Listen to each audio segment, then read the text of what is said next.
नहीं चाहिए।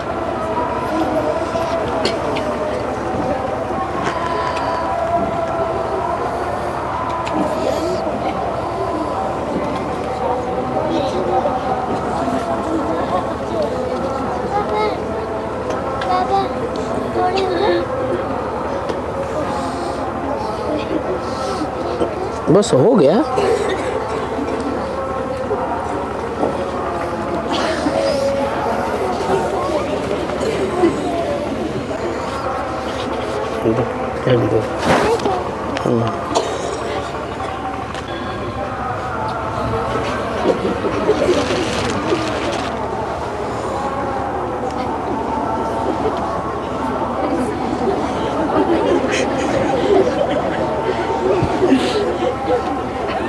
हाँ जी, क्या बात है, भागने की जल्दी है क्या?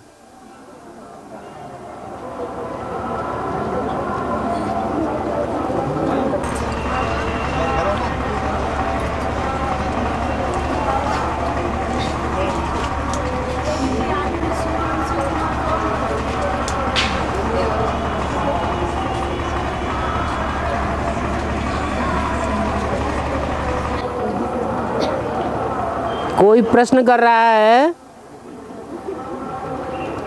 सूर्यवंशियों की अम्मा कौन है?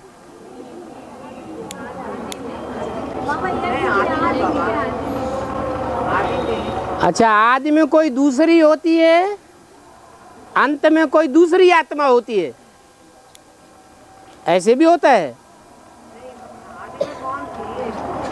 अरे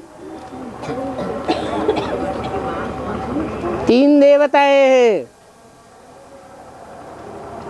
उनकी 3 स्टेजेस हैं। ब्रह्मा, उससे ऊपर विष्णु, और सबसे ऊंची स्टेज वाला शंकर। तो जो ऊंच से ऊंची स्टेज वाला होगा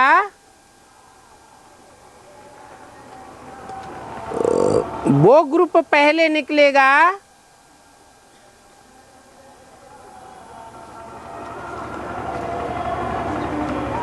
पहले बाप को पहचानेगा, या कोई दूसरे ग्रुप पहचानेंगे?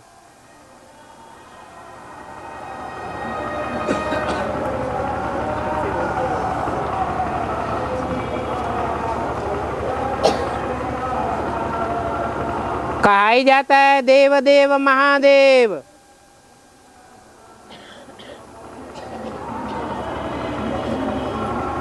शिव के साथ उस महादेव का नाम जोड़ा जाता है, विष्णु का भी नहीं, ब्रह्मा का भी नहीं, कोई देवता का नहीं। इसीलिए जोड़ा जाता है कि एक धर्म, एक राज्य, एक भाषा, एक मत और एक कुल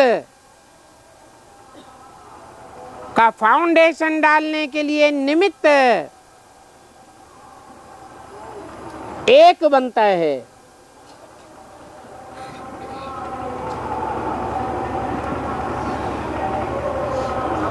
और जो एक निमित्त बनता है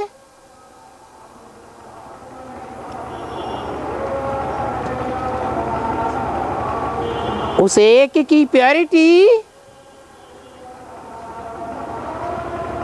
प्रैक्टिकल में संसार में प्रत्यक्ष होती है या सिर्फ गायन मात्र है? प्रैक्टिकल में प्रत्यक्ष होती है एवर प्योर।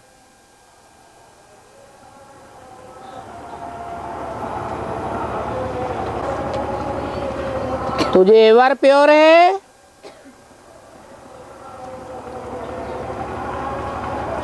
उसके साथ रुद्रमाला में कोई दूसरा मणका भी चाहिए।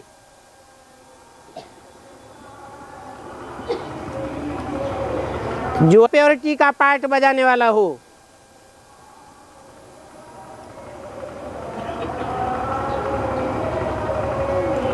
और वो उस ग्रुप में होना चाहिए, उस माला में होना चाहिए जो माला रूपी संगठन सर्वोपरि माना जाता है।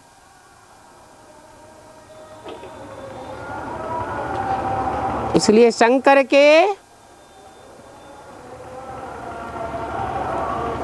मस्तक के ऊपर 8 मणकों की माला दिखाई जाती है।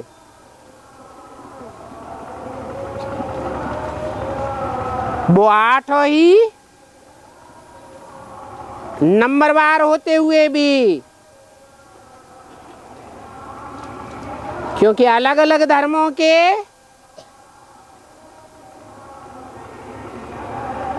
पूर्वज साबित होते हैं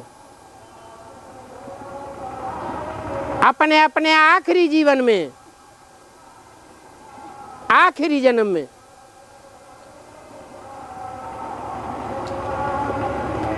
वो पूर्वज आत्माएं जो हर धर्म का सात्विक 100% सतो प्रधान फाउंडेशन डालने वाली हैं,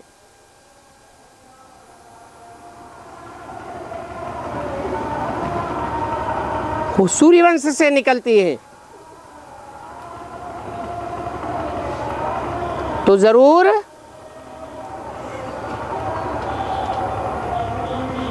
उनमें हर धर्म के पूर्वज विराजमान हैं।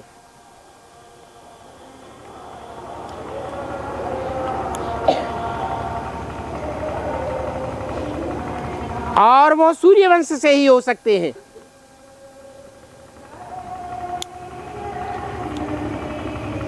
क्योंकि और वंशों की जो बीज रूप आत्माएं होंगी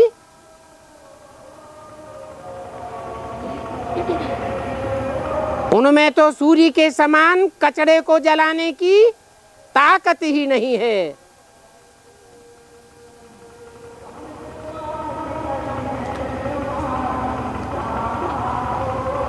वो 8 ही सूर्यवंशी बच्चे मणके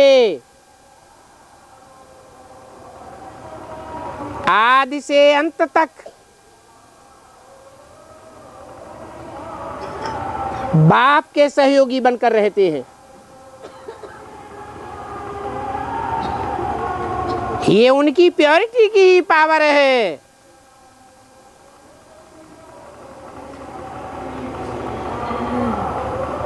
जो एवर प्योर बाप का सहयोग देती है।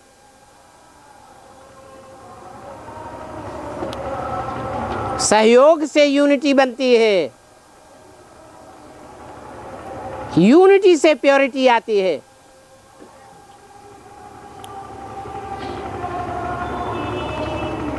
खास करके कलयुग के अंत में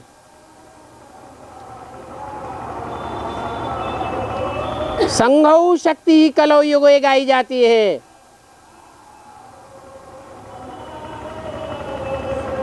नहीं तो अकेला बाप कुछ नहीं कर सकता।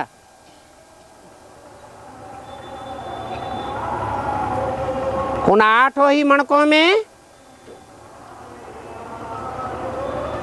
2 मणके पक्के स्वधर्मी हैं।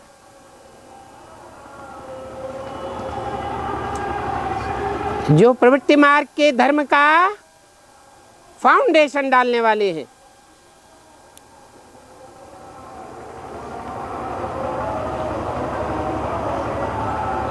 एक है बाप और दूसरा है चंद्रवंश का बीज।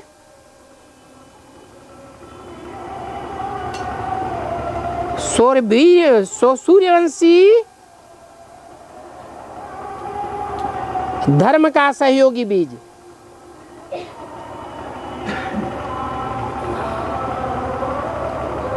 हर प्रकार के बीज रुद्रमाला में पाए जाते हैं।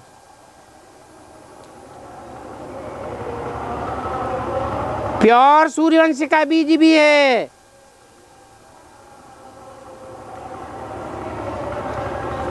तो चंद्रवंश की शीतलता अर्थात पवित्रता का फाउंडेशन डालने वाला भी बीज सूर्यवंशी 8 मणकों के अंदर ये है।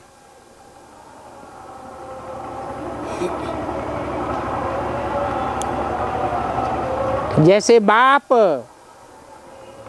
योग बल से विश्व की बादशाही लेता है, वैसे वो सहयोगी मणका भी योग बल से विश्व की बादशाही लेता है। इसलिए उसके काम के आधार पर उसका नाम ही पड़ा है योगिनी। भक्ति मार्ग में उसका नाम दिया गया है काशी।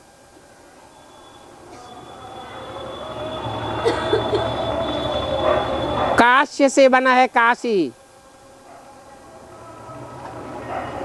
काश्य कहते हैं याद का तेज,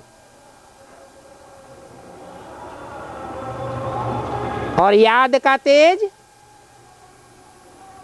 ऑटोमेटिक उसमें भरता है जिसमें जन्म जन्मांतर की प्योरिटी समाई हुई हो। नहीं तो संगम युग में स्पेशल पुरुषार्थ करना पड़ता है याद का।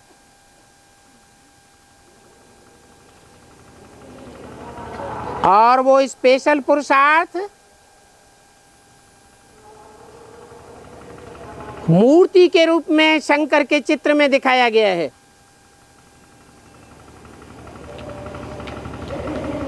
याद की अवस्था का चित्रण है।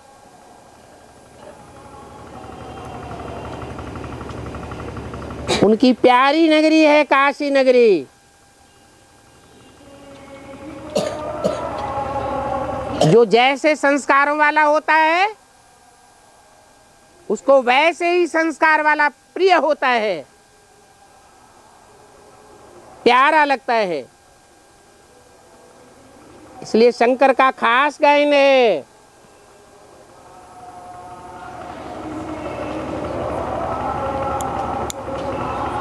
काशी को आनंद कानन की उपाधि दी है। कानन जंगल को कहा जाता है।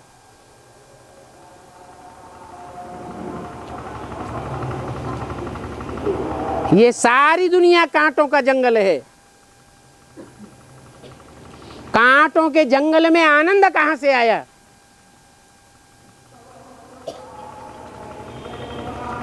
परंतु काशी नगरी ऐसा फाउंडेशन लगाने के निमित्त बनती है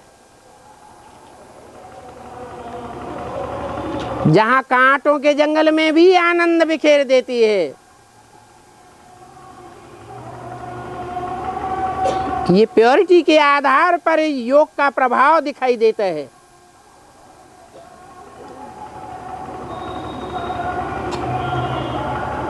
जहां के लिए गायन है भक्ति मार्ग में कि काशी में जाकर जो मरेगा वो अमर पद पावेगा, देवत्व पावेगा, स्वर्ग में जावेगा।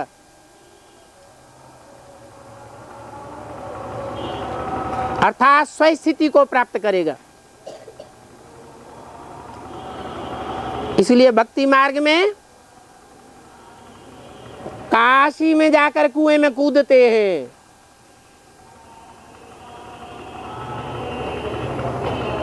तो बाप कहते हैं उनके पूर्व जन्म के सारे पाप खत्म हो जाते हैं।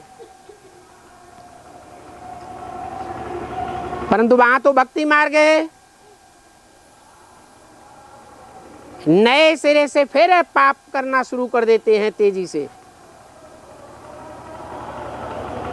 और यहां तो ज्ञान मार्ग है।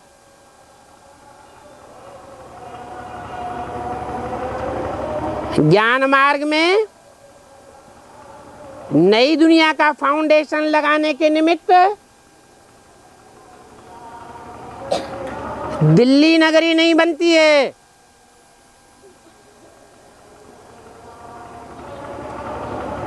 काली कलकत्ते की नगरी कलकत्ता भी नहीं बनती है।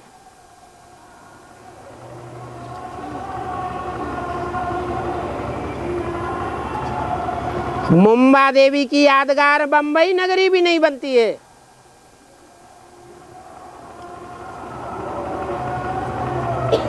काशी नगरी ही निमित्त है।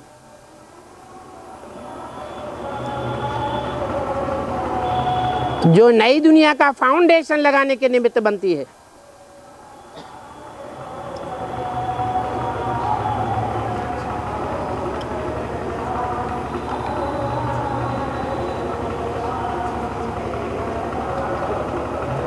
ये फलों का राजा बनने वाली जो भी आत्माएं हैं,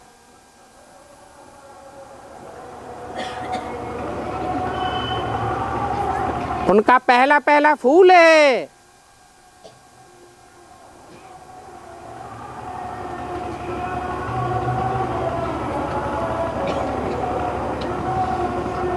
जो फलों का राजा आम बोला जाता है।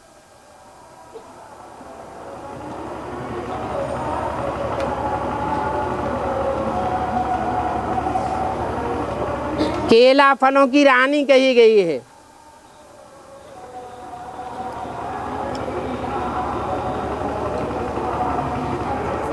भारत का आम और भारत का केला,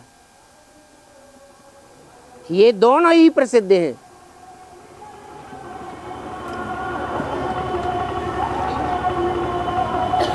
परंतु आम देश विदेश में जाता है।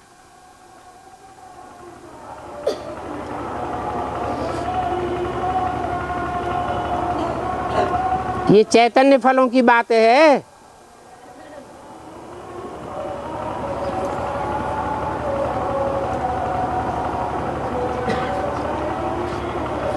भक्ति मार्ग में सन्यासियों को आम फेंक फेंक करके मारते हैं।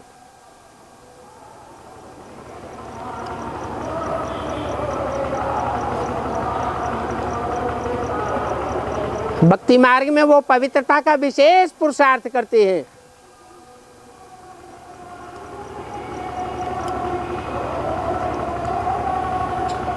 इसलिए उनको ये सौगात दी जाती है।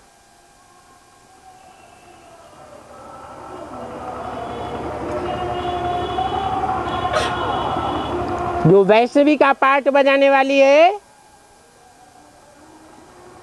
वो अभी ब्राह्मणों की दुनिया में श्रेष्ठ से श्रेष्ठ सन्यासी का पार्ट बजाने वाली है।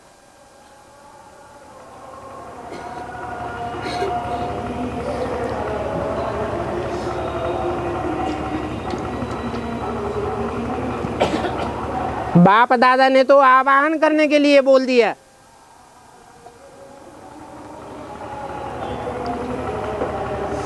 कि विजयमाला का आवाहन करो।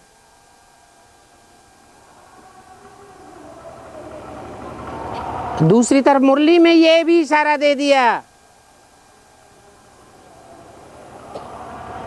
कि बड़े बड़े अच्छे अच्छे सन्यासी निकलेंगे तो तुम बच्चों की विजय हो जाएगी।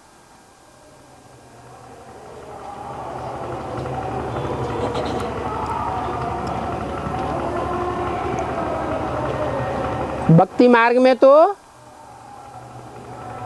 सन्यासियों का आवाहन करते हैं। उन्होंने निमंत्रण दे करके बुलाते हैं, बड़े बड़े प्रोग्राम करते हैं। बीके वाले भी करते रहे।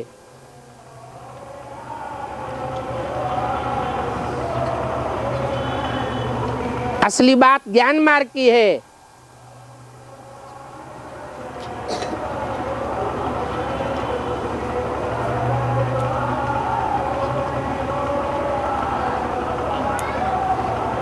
पवित्र आत्माएं ही पवित्र आत्माओं को आकर्षण करेंगी। दूध में दूध मिलता है, पानी में पानी मिलता है, कीचड़ में कीचड़ जाकर मिलता है।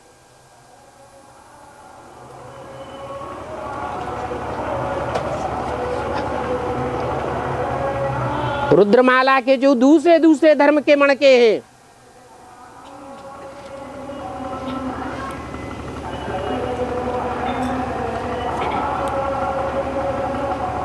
वो तो विकृत बुद्धि है, उनमें इतनी एकाग्रता नहीं आ सकती।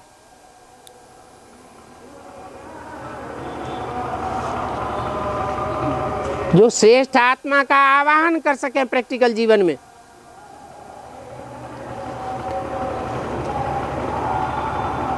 पवित्र आत्माओं का ग्रुप ही आवाहन कर सकता है।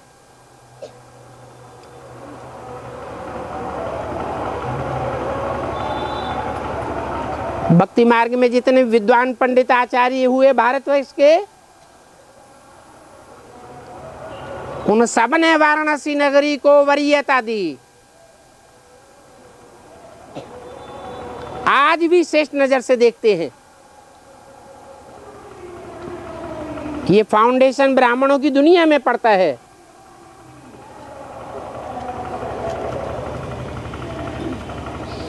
त्रिदेव की 3 देवियां भी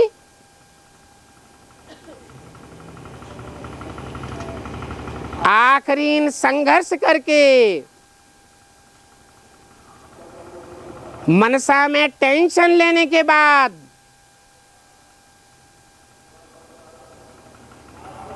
काशी नगरी की वरीयता को स्वीकार करती है।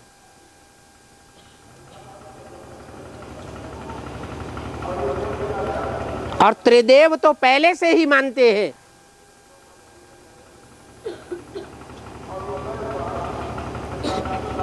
कि दुनिया की जो भी बीज रूप आत्माएं हैं, उन बीज रूप आत्माओं में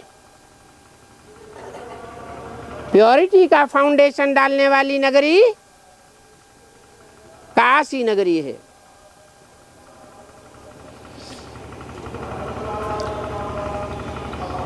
जहां वरुणा नदी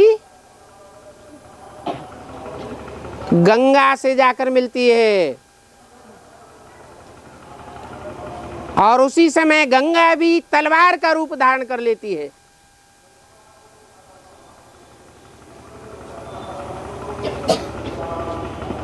ज्ञान तलवार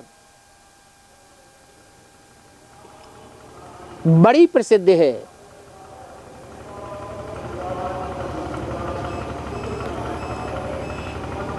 और गंगा जैसी सन्यासिनी जो रुद्रमाला का बीज है,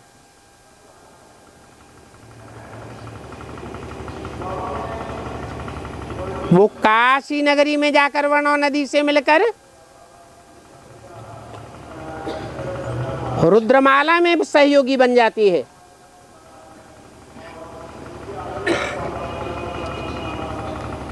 भक्ति मार्ग में गंगा नदी के किनारे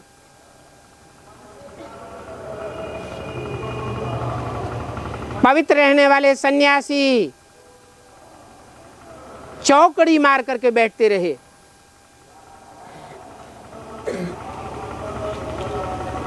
वो सन्यासियों की भी मदद मिलती है।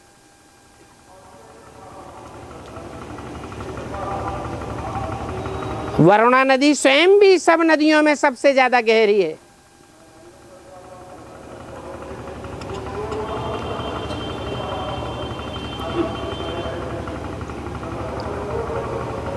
नदियों की गहराई भी बहुत प्रसिद्ध है।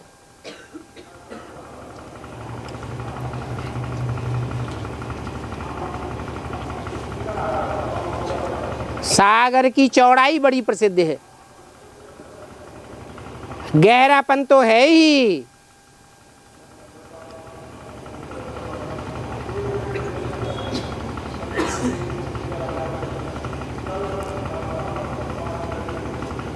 तो काशी नदी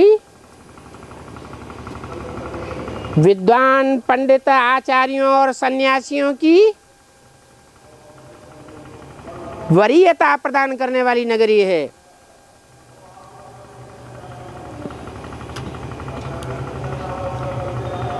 एक दिन ऐसा भी आवेगा कि सारी दुनिया को काशी नगरी की वरीयता स्वीकार करनी पड़े। जैसे परिवार में परदादी को माना जाता है,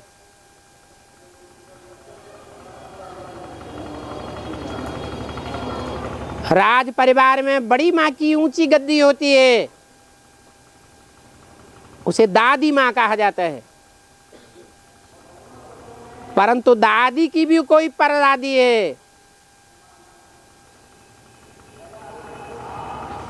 जो ब्राह्मणों की दुनिया में भी प्रसिद्ध है।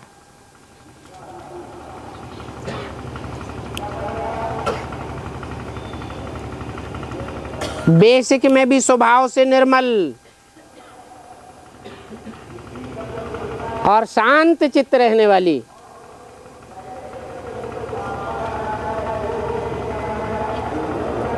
शास्त्रों में काम के आधार पर नाम दिया है अनुसुईया। असूया कहते हैं ईर्ष्या देश को।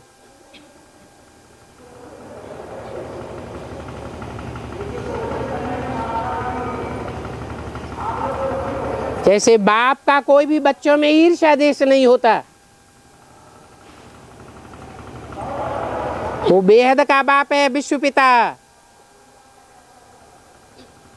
उसका कोई भी बच्चों में ईर्ष्या देश नहीं है।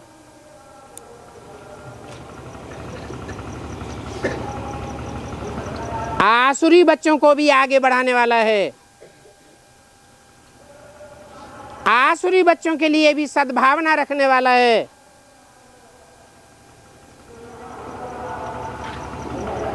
तो नई दुनिया का फाउंडेशन डालने वाली नगरी भी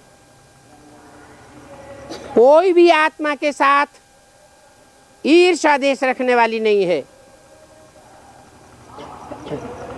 इसलिए उसका नाम अनुसुईया दिया है।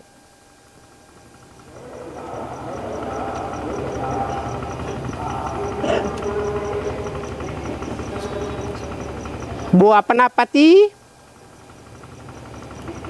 कोई देहधारी को नहीं मानती,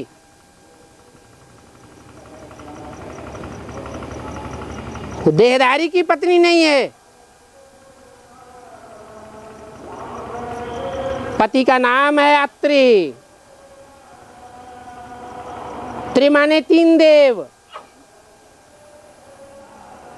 अत्रि माने जो तीन देवों से भी परे है।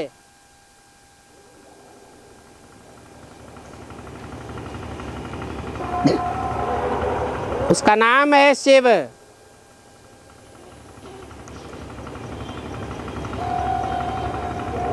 परंतु वो साकार दुनिया में पार्ट बजाता है, तब उसका नाम पड़ता है शिव, अर्थात कल्याणकारी।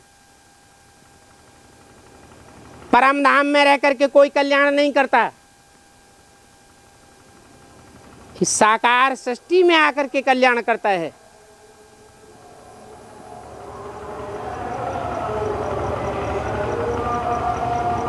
वो ही शिव सत्य है और वो ही सुंदर है। सृष्टि चक्र में जो 84 जन्म है मनुष्य के, उन जन्मों में श्रेष्ठ से श्रेष्ठ संगमयुगी जन्म का फाउंडेशन डालने वाला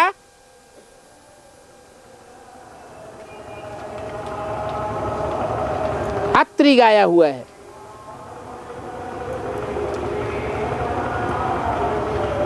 भले एक ही शरीर में प्रजापिता की आत्मा भी पार्ट बजाती है, ब्रह्मा की आत्मा भी पार्ट बजाती है, अर्थात कृष्ण की आत्मा भी पार्ट बजाती है, शिव की आत्मा भी पार्ट बजाती है।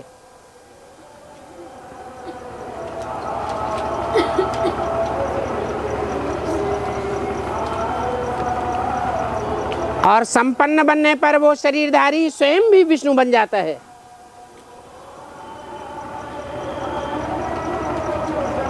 परंतु एवर प्योरिटी का पार्ट बजाने वाला वो अत्रि, जिसे शिव कहा जाता है, वो अलग आत्मा है। वो पार्ट न प्रजापिता बजा सकता है, न कृष्ण की आत्मा ब्रह्मा बजा सकती है, न वैष्णवी देवी बजा सकती है, न 33 करोड़ देवताओं में से कोई दूसरी आत्मा बजा सकती है।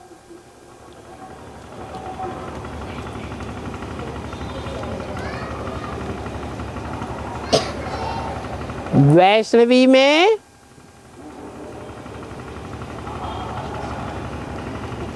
शिव प्रैक्टिकली प्रवेश करता है, प्रैक्टिकल कर्म कराने के लिए।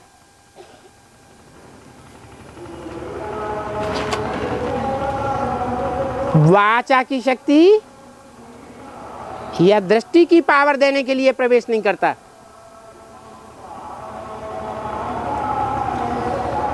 परंतु रुद्रमाला के मणकों में प्रवेश होता है।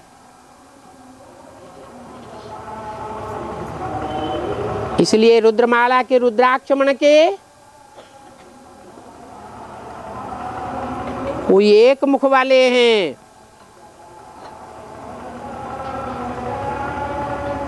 वो एक मुख वाला मणका विरल प्राप्त होता है।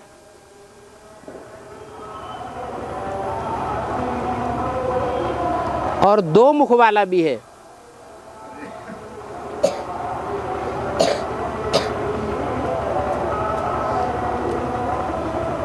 शिव का मुकर्रर रथ एक ही है।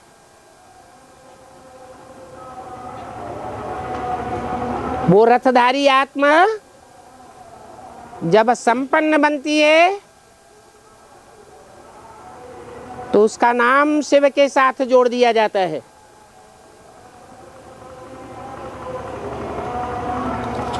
वो फिर अन्य आत्माओं में भी प्रवेश करके पार्ट बजाती है। और जिन आत्माओं में भी प्रवेश करती है उनमें काशी नगरी मुख्य है।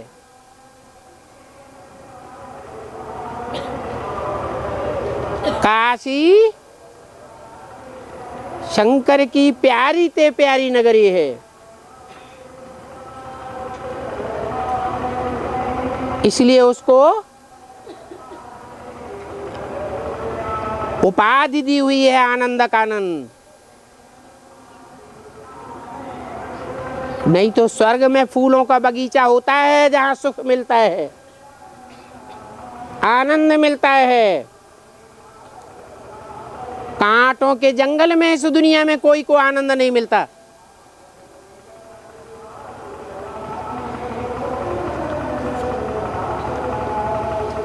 परंतु ये फाउंडेशन के समय की बात है।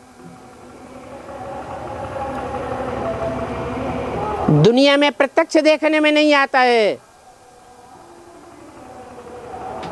इसकी यादगार है आज भी। दुनिया में जो बड़े बड़े महल माड़ियाँ अटारियाँ मल्टी स्टोरी के मकान बनाए जाते हैं, उनको पर्दे से चारों तरफ घेर दिया जाता है ताकि दुनिया वालों की नजर न पड़े।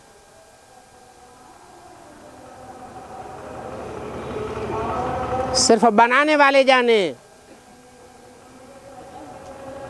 मालिक जाने, प्लानिंग करने वाले इंजीनियर जाने,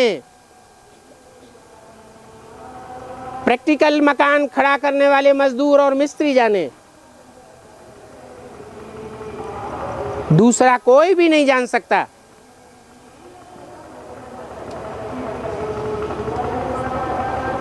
ऐसी गुप्त फाउंडेशन डाली जाती है।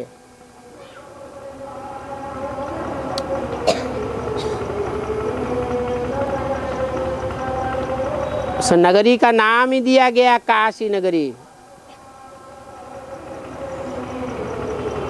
जो गुप्त पुरुषार्थी होते हैं उनकी याद का पुरुषार्थ भी गुप्त होता है।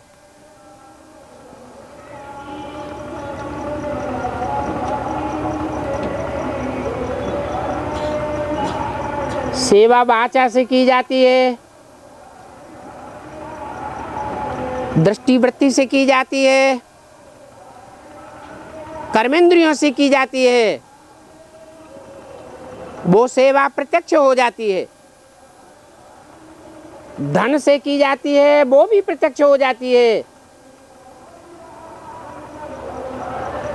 लेकिन मन बुद्धि के संकल्प से जो याद के बल की, योग बल की सेवा की जाती है वो गुप्त रहती है, उसका बड़ा प्रभाव होता है। भक्ति मार्ग में भी माना है, योग जुगुत तप मंत्र प्रभाव, फले तबे जब करिय दुराऊ। चलते फिरते उठते बैठते कर्म करते बाप की याद बनी रहे। बाकी बैठ करके जो याद की जाती है, तपस्या की जाती है, वो तो दिखावा मात्र हो जाता है, उसमें उतनी ताकत नहीं रहती है।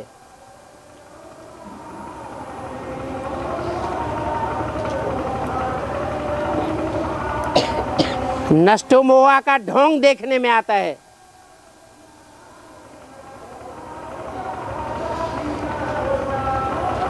असली याद तो वो है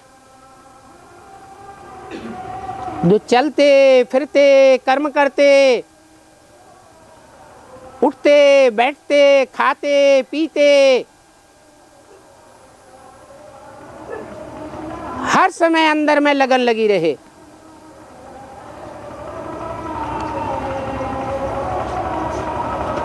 मेरा तो एक दूसरा न कोई।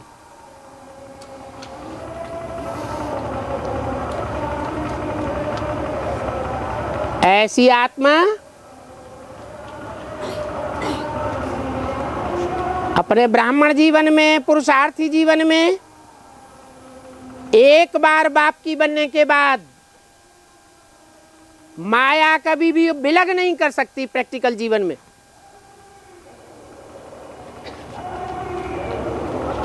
जो बोला है अव्यक्त वाणी में, बाप बच्चों के बिगर नहीं रह सकते और बच्चे बाप के बिगर नहीं रह सकते। नहीं तो चाहे वैष्णवी देवी का ही पार्ट क्यों न हो,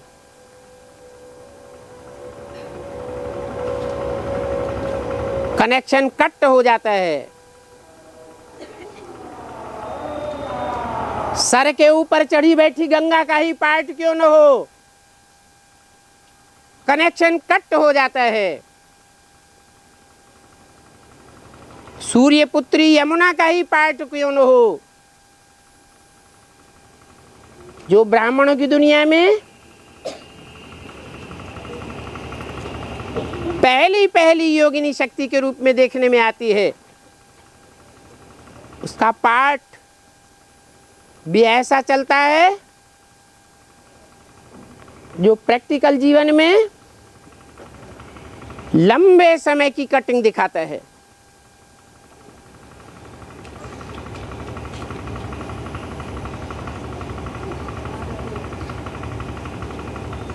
जगदम्बा का ही पार्ट क्यों न हो, जो एडवांस ब्राह्मणों की दुनिया का फाउंडेशन डालने वाली है। सारी रुद्रमाला का फाउंडेशन डालने वाली शक्ति, सारे जगत की अम्बा कही जाती है, उसका कनेक्शन भी कट हो जाता है।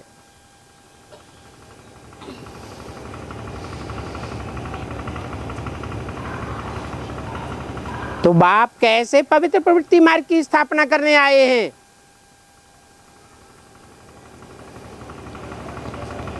जो कट होने वाला हो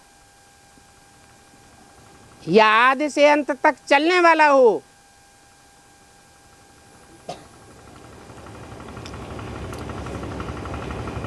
जो नर से नारायण बनता है, नारी से लक्ष्मी बनती है, वो लक्ष्मी नारायण का जीवन आदि से लेकर के अंत तक ऐसे फाउंडेशन से उत्पन्न होता है जो आदि में भी विष्णु और अंत के जीवन में भी सन 36 में जब ब्राह्मणों की दुनिया की शुरुआत होती है तब भी विष्णु के रूप में प्रत्यक्ष होता है। आदि सो अंत, परंतु उसका भी फाउंडर कौन है?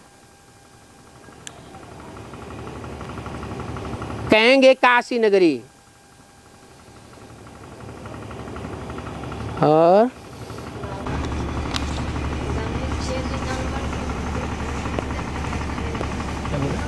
जोर से बोलो ना। अब पीछे बैठे आगे वालों को नहीं सुनाई पड़ा।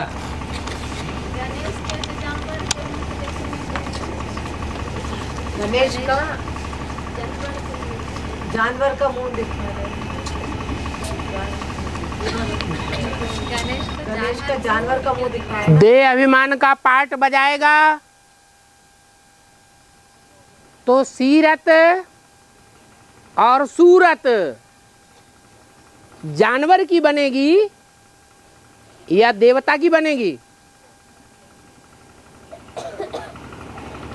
भगवान बाप आते हैं प्रवृत्ति मार्ग का पक्का फाउंडेशन डालने के लिए। ऐसा फाउंडेशन जहां देवी देवता सनातन धर्म का फाउंडेशन 84वें जन्म तक भी पूरा लोप नहीं होता, प्रायः लोप होता है।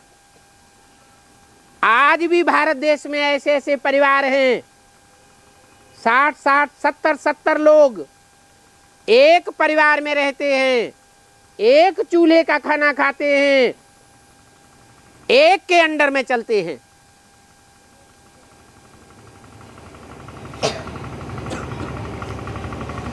ऐसा फाउंडेशन एक बेहद के बाप के द्वारा डाला हुआ था।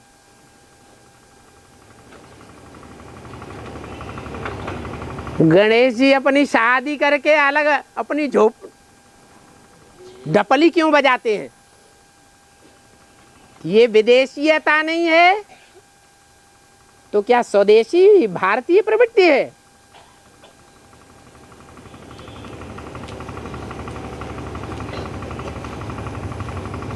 बच्चों को माँ बाप के साथ रहना चाहिए या अलग हो जाना चाहिए? माँ बाप के साथ रहें। बाप एक पत्नी बनाने वाला है और वो कितनी पत्नियां बनाते हैं? है? तो दो पत्नियां बनाते हैं। इसको पवित्र प्रवृत्ति मार्ग कहा जाता है क्या?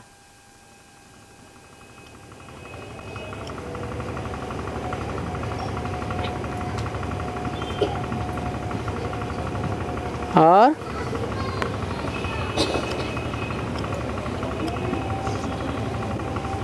गणेश माँ का पुत्र स्पेशली है या माँ बाप दोनों का है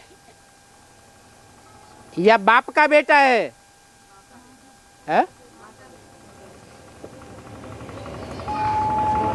तो जो माँ को विशेष मान्यता देता है और बाप से लड़ाई लड़ लेता है तो स्वदेशी है या विदेशी है? हैं? क्या है? विदेशी साबित हो जाता है।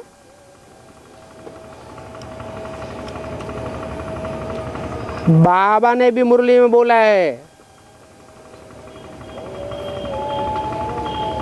सिंगल देवी की पूजा करने वाले हैं रावण संप्रदाय।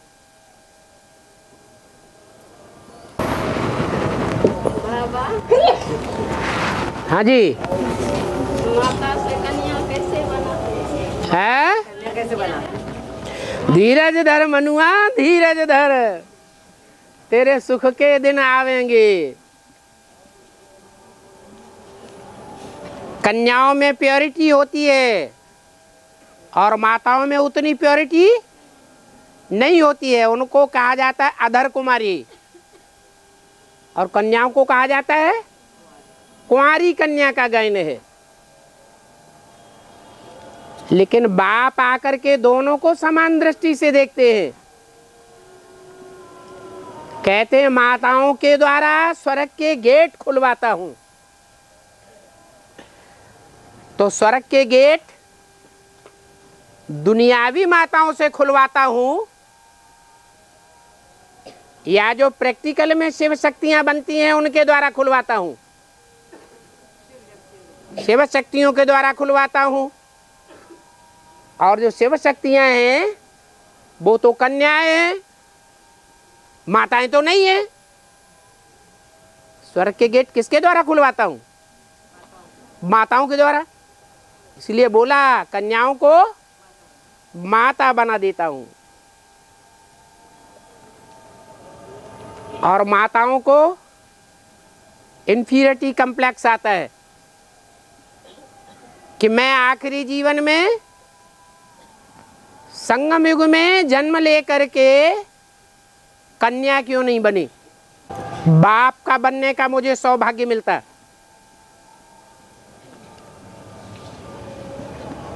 तो माताओं को भी बाप आथत देते हैं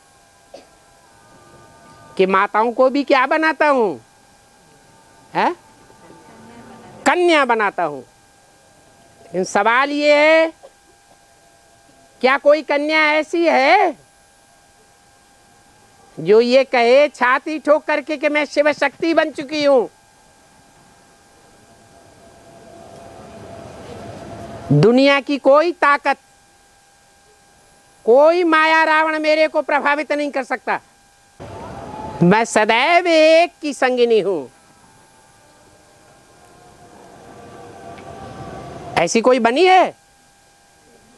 तो माताएं अगर कहें कि हमको कन्या का दर्जा क्यों नहीं दिया गया, बाबा ने तो बोल दिया कि माताओं को कन्या बनाता हूं। अरे कन्याओं में ज्यादा प्योरिटी की पावर है, वो पहले लक्ष्य को सिद्ध करेंगी, या माताओं में प्योरिटी की पावर ज्यादा है जो लक्ष्य को पहले सिद्ध कर ले?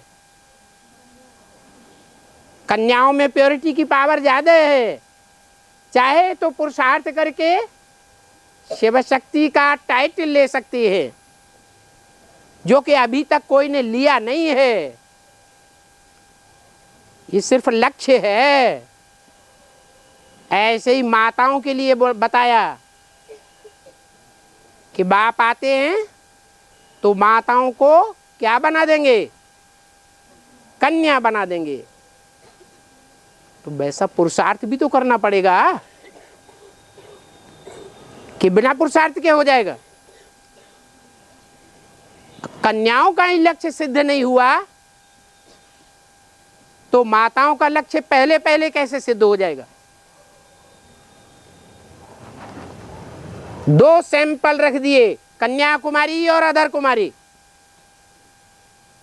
ब्राह्मण की दुनिया में अधर कुमारी का पार्ट किसका है? कौन है? जगदम्बा।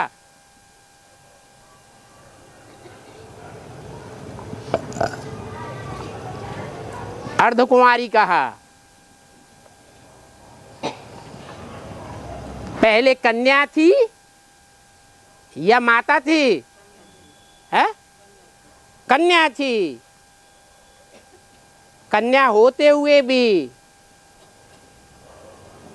माँ बाप के बंधन में होते हुए भी, समाज का बंधन होते हुए भी, बिन फेरे हम तेरे बन करके दिखाया।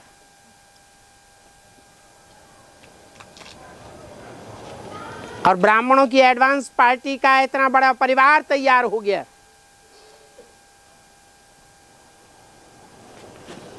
उसने आगे कदम बढ़ाया तो उसे देख करके जैसा बड़े कर्म करेंगे बड़ों को देख छोटे करेंगे, इतना बड़ा परिवार तैयार हो गया।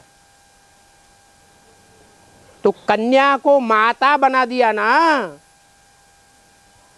माता बना दिया माना क्या मतलब हुआ?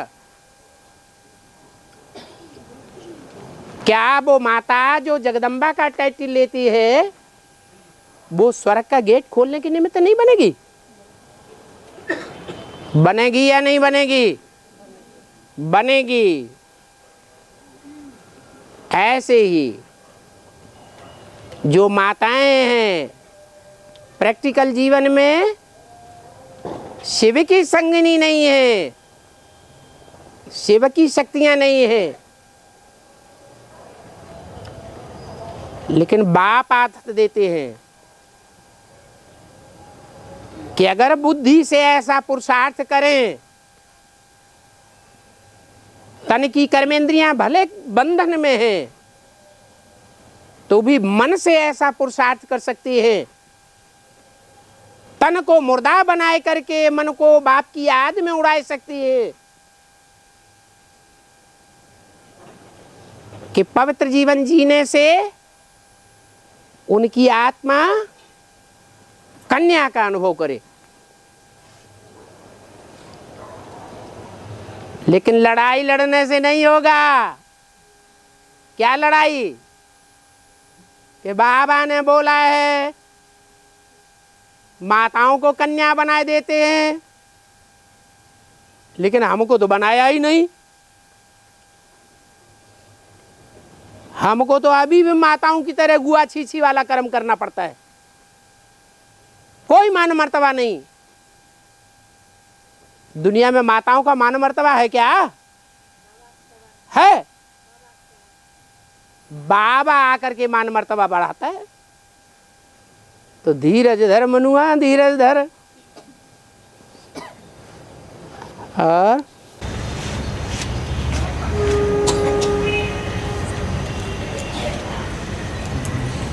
बाबा अगर माताएं ना होती तो कन्याएं कहाँ से आ जाती? कन्या नहीं होती तो माता कैसे बन जाती?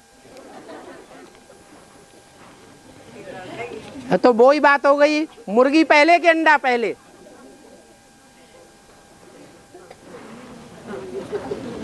अपना अपना देह का भान खूब याद रहता है।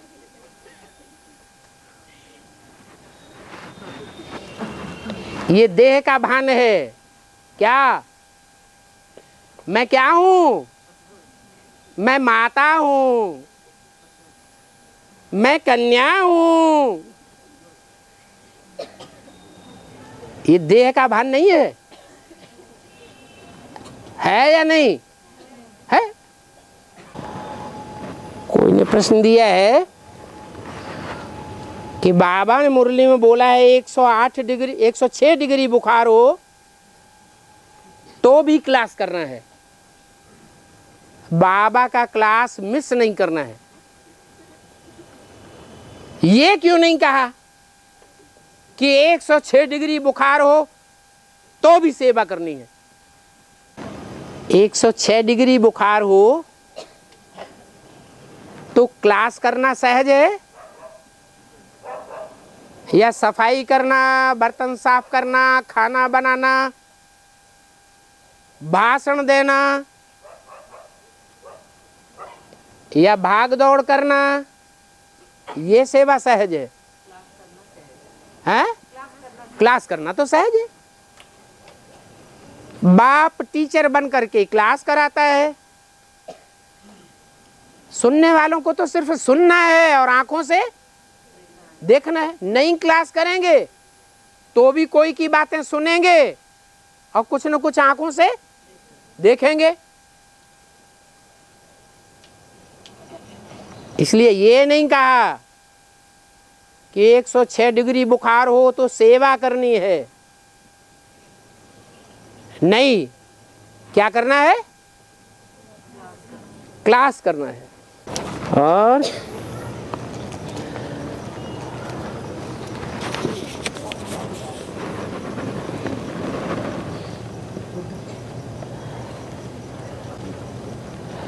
बाबा 8 देवताओं की क्या विशेषता है, कौन सा ऐसा कर्म करते हैं जो 8 की लिस्ट में आते हैं?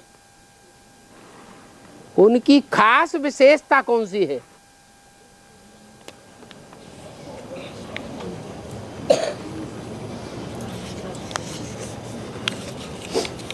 जब रिजल्ट निकलेगा तो पहले पहले किसका रिजल्ट निकलेगा? कौन सी माला का रिजल्ट निकलेगा? है 8 का रिजल्ट निकलेगा। उनका भी फाइनल पेपर क्या होगा? है नष्टो मोहा स्मृति लब्धा। बहुत लंबे समय का पुरुषार्थ फाइनल पेपर में काम आवेगा या अल्प समय का पुरुषार्थ काम में आवेगा? तो लंबे समय का पुरुषार्थ उनका ऐसा होगा ज्ञान में आने के बाद कि उनका जीवन देखने में आवेगा। जब से ज्ञान में आए होंगे तब से एक बाप दूसरा न कोई, और देहधारियों से नष्टो मोहा। बात करने की भी दिल नहीं होगी, फोन करने की भी दिल नहीं होगी, उनसे कुछ लेना देना भी नहीं होगा, उनके साथ जीवन बिताने की भी तमन्ना नहीं होगी। सिर्फ एक ही तमन्ना होगी, ईश्वरीय सेवा की। उनका जीवन आदि से लेकर अंत तक देखा जाए। और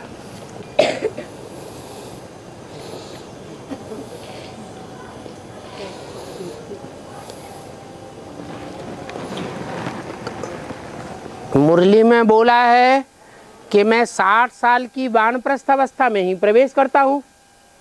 तो सवाल ये है कि 60 साल की वानप्रस्थ अवस्था में ही क्यों प्रवेश करता हूं? 80 साल में प्रवेश कर जाए, 20 साल में प्रवेश कर जाए,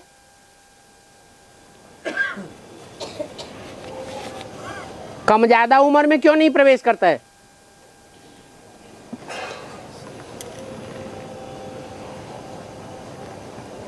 क्या कारण है?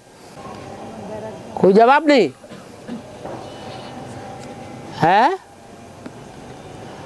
वानप्रस्थ का अर्थ है, वाण माने वाणी, प्र माने प्रकृष्ट रूप से, स्थ माने स्थित, अर्थात जब वाणी से परे की स्टेज में स्थित होने की इच्छा होने लगे।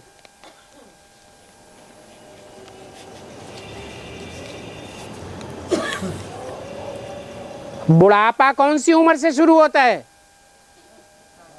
60 साल के बाद लगी लाट। ज्ञान की लाठ ही लगती है 60 साल के बाद। कहते हैं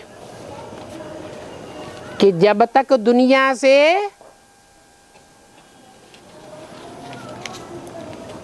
मोह नष्ट नहीं होता तब तक ज्ञान पैदा नहीं हो सकता।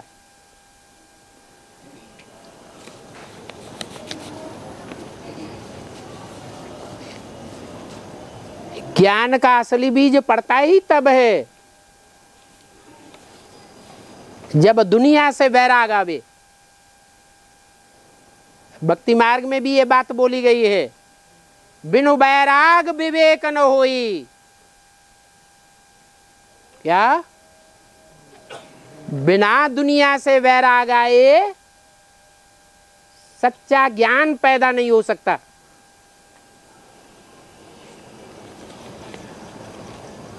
तो 60 वर्ष की अवस्था है,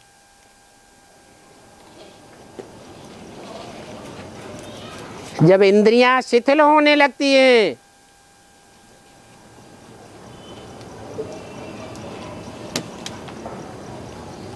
दुनियावी कामनाओं की पूर्ति असंभव हो जाती है।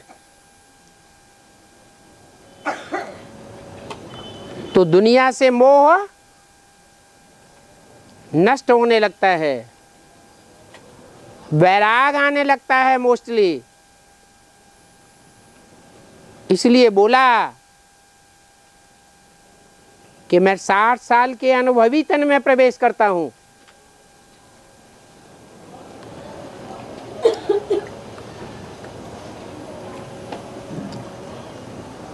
सगीर में प्रवेश करता हूं।